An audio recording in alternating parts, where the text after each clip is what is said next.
Good morning. আজকে আমি দেখাবো আমার ছাদের গাছগুলো। প্রথমেই দেখাবো টবে জামরুল গাছ। টবে জামরুল হয়েছে, দেখুন সাদা জামরুল। মাটিতে লাল জামরুল গাছ আছে, লাল জামরুলটা এখনো হয়নি। ছোট গাছে প্রচুর জামরুল হয়েছে।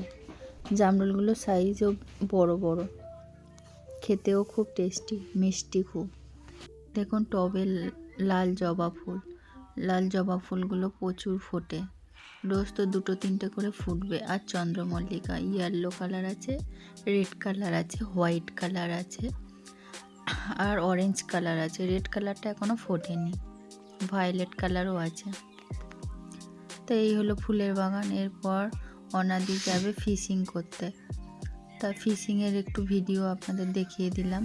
এখানে 3টে ছিপ রাখা আছে, আর খাবারগুলো এই আছে। এই খাবারগুলো নাড়ু পাকিয়ে দূরে ছুটতে হয়, তারপরে যখন মাছ খাবে তখন হুইলে দিয়ে টেনে আনতে হবে কাছে। একটা মাছ খেয়েছে, মাছটা টেনে টেনে আনছে এদিকে।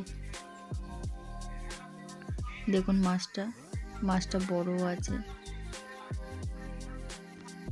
এইভাবে একে একে সব মাছগুলো ধরে নিয়েছে। এই এতগুলো মাছ ধরেছে।